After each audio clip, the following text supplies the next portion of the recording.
What are you supposed to do when your partner's just jealous?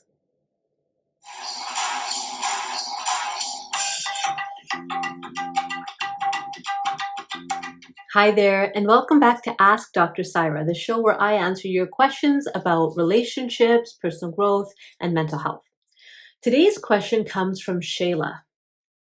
Shayla writes, I have been married for 20 years, and my husband always feels insecure when I talk to a man. I am not sure if he is controlling me or that he's jealous, but it makes me feel very uncomfortable to talk to people.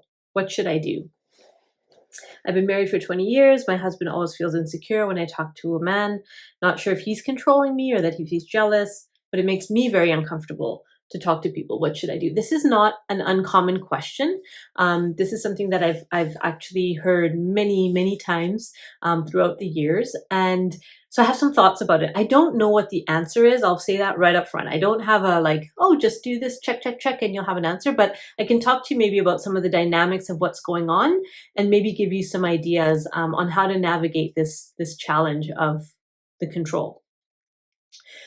So the first thing I would ask is, from the question, is that my husband gets insecure. My husband always feels very insecure. So my first question, I wish you were here and I could ask you more about this question, but I would want to know, how do you know that he's feeling insecure?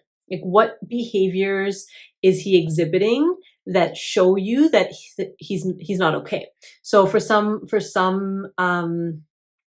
people, that might be something like being irritated and angry after an event, and saying, you were just talking to everyone else the whole time, or you were just talking to other men the whole night. So that irritation of that anger is one way of maybe you're interpreting that as he's feeling insecure.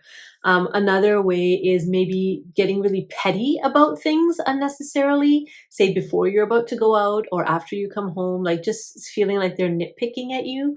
That could also be a sign that they're feeling insecure. Another one can be jabs, right? So when you're not expecting it, they say something like, oh, well, all the men think you're gorgeous, or something like that, that feels like maybe a bit of a veiled compliment, but there's some weird energy to it. It feels a bit like a jab. And the other one, the one that can be really confusing, is actually ignoring you. So after you come home from the, outing or wherever you've interacted with people, this person now is just ignoring you and they just won't engage with you. So all of these there could be other behaviors as well. So the first thing I would say is that word insecure. How are you, what are the behaviors that are leading you to think this is an insecurity, right? So, because I think sometimes we use oh, he's just insecure. And it's like, yeah, but let's go a little bit deeper. Like, what's actually going on? Does this person feel unimportant, unprioritized? Is this, well, and again, he's not here and you're not here, so I can't ask you more, but I'd love to. But that would be the first thing, is questioning that phrasing. And if you're going to use that phrasing, are these some of the things that you're seeing? Maybe not. The second question that I wish I could ask you is if you and him have a history of infidelity. So has there been disloyalty? Has someone stepped out and, been with someone else during the committed monogamous relationship? Is one person stepped out, either an emotional affair or physical affair? That will also impact, right, that suspicion that you're feeling of, why is he suspicious? So if you as a couple have that history, then that takes some time to mend. And there may be a period of time in your, post event where they don't trust you. And here's the other interesting thing. You may have had the infidelity 10 years ago, but you're just talking about it now. And so for your partner, they're just realizing that that aspect in you exists now. And so they can start thinking, well, have the last 10 years been a lie? All of these things. So there'll be a period of time to rebuild trust after infidelity or having an affair. So that's one, has there been infidelity in your relationship? Also, has there been infidelity for them in a past relationship? So in the past, if someone cheated on them, that will unfortunately often get dragged into the next relationship, right? Even if you've been married for 20 years and that happened some long time ago, the lens, right? It's like, I can't trust anybody. They're wearing those glasses, even in this relationship. So it could be in the relationship there was an affair, before there was an affair. It could also be if one of their parents had stepped out of the relationship or was disloyal or cheated. So what that does is, as a child, it locks in that a certain template, right, about what relationships look like. And so there may almost be this unconscious expectation that there will be somebody in this relationship will cheat, either me or them. So if cheating, infidelity has been a part of their history, either their personal history in their own family of origin, their personal history with a past relationship, or your history together as a couple, then those are some pretty strong reasons why somebody might have that lens of distrust or of suspicion. I would call it suspicion, right? So I think sometimes helping us to understand that gives a little bit of compassion for that other person, of where they might be coming from. The other thing, as far as the background of as we're looking into this question, is cultural expectations. So there's certain cultures around the world where the roles of men and the roles of women are pretty defined and pretty strict. And one of the things is that women actually don't interact with men outside of their, say, maybe their immediate family and their spouse and their children or something like that.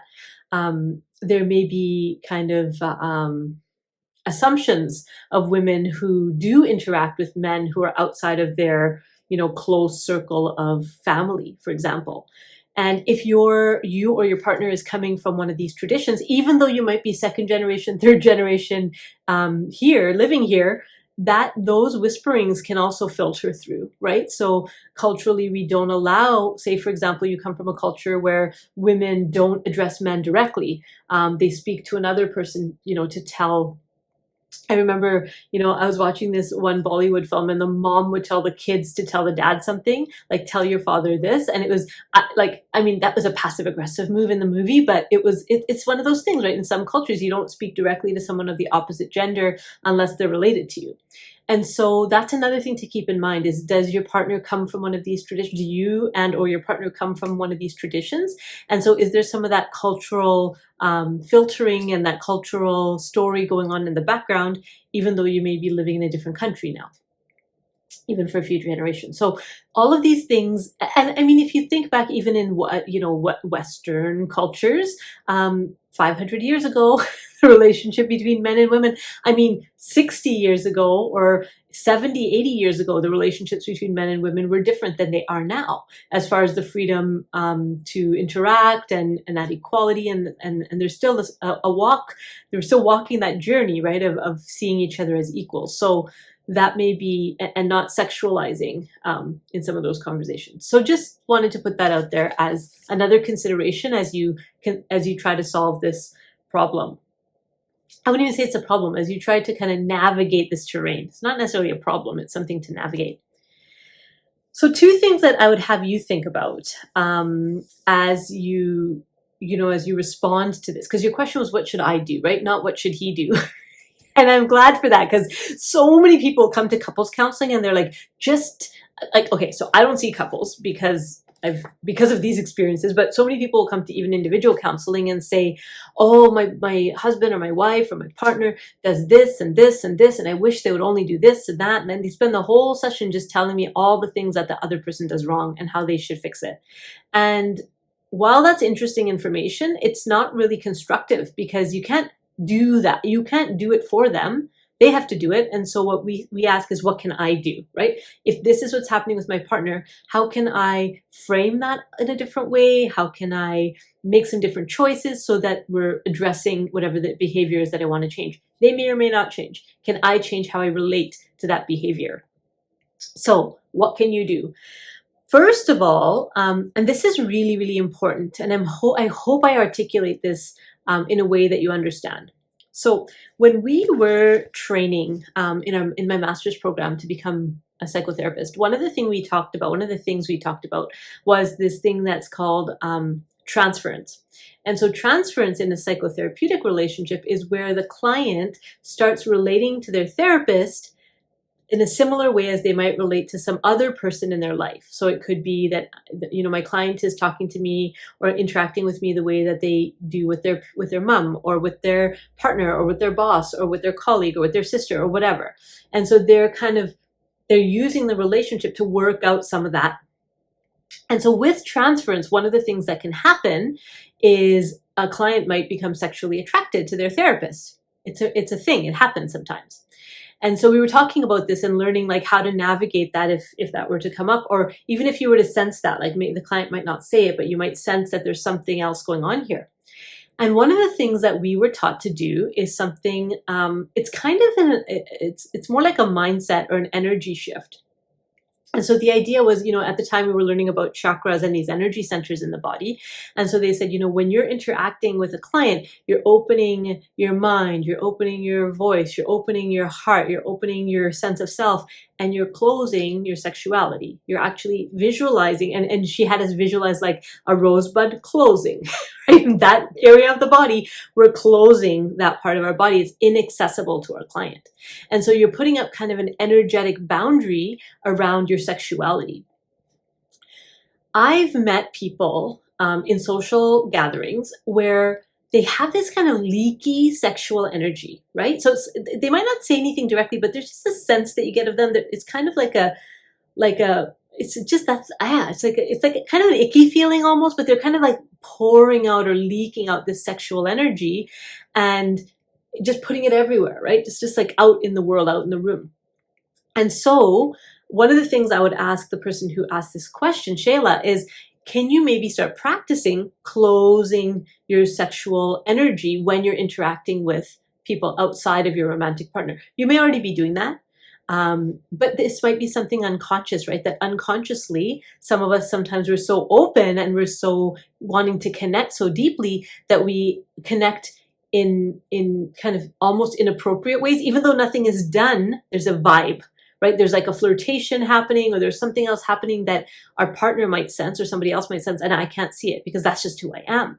So if you're one of those people who likes to like make friends and likes to connect with people, just making sure that you're really thoughtfully closing your sexual welcome to anybody else but your romantic partners. You're not sending mixed messages to people. And I'm not saying that you are, just saying something to look at, right? That am I inadvertently kind of sending a message? And if I am, well, let me practice, containing. It's not even closing, it's containing your sexual energy. So it's for you. And it's for the people who you choose to give it to, not just for the whole world and the whole public. So hopefully that's a helpful tip. And the last thing I would consider if I were asking this question is why now, right? So you mentioned that you've been married for 20 years. For 20 years, your husband has had the same response of what you call insecurity when you talk to men. I would be very curious to understand, why is this bothering you now? Maybe it's always bothered you, but why are you trying to find solutions for it now? Why not 2 years ago, 5 years ago, 19 years ago, right? What is happening in your marriage now that this is something that's come up for you that you want to address? It just might be an interesting exploration to say, yeah, what are the pieces that have shifted to allow me to now address this thing that's bothering me? And I'm not saying you shouldn't ask the question. I think it's important to keep our relationships evolving and not stay stuck in the way that we've been for 20 years. Because we change and our partners change. And so hopefully that means the dynamics of our relationship can also change. But it's an interesting question, right? And it's a question I often ask my clients is, this has been happening their entire, say for example, people are complaining about a parent and it's like, but they've always been like this. Why is it now that it's getting to you? What's happening now in your life that you're awakening to this thing that doesn't work for you? It might be that you're starting to set boundaries. It might be that you're starting to get a little more confident in yourself in the world. It might be that there's been some big event in the family system that's changed the way that people relate to each other. And so now these new things are kind of coming up to the surface. So remembering that marriages it's an evolving creature, right? It's not a static thing. It's an evolving creature. And so are we following the evolution of this long-term relationship, or are we kind of living in the relationship as if we were 20 years ago? Many of us do that. And it's problematic because that's where the dead zone ends up. That's where, we lose romance in relationships because we're just kind of stuck in the same patterns. So again, I know I couldn't answer your question, what should you do? But here's some things to consider as you start to unpack what's happening here. And you know your partner, whether this is something that would be a conversation that you might have together, maybe not. Maybe it's something that if you've never expressed discomfort with it before, like, hey, when you make those jabs, it gets under my skin and it makes me uncomfortable talking to people. Have you ever told your partner that? Maybe not. So there's lots of kind of action plans after you consider these three things. So one is, what's the history, right, of infidelity? Does your partner have some history of infidelity in their experience? And let me see, I can't even remember the second two. So into it. So the history of infidelity, is there some containment required from your part as far as your sexual containment and your energy containment? And then what's happening now that this is a question that you want an answer to? What's changed in the relationship dynamic that you're ready to now address this piece? So those are my thoughts. Give me a thumbs up if this was helpful for you, and please feel free to share this video with anybody else who might benefit from it. And I will see you next time. Bye.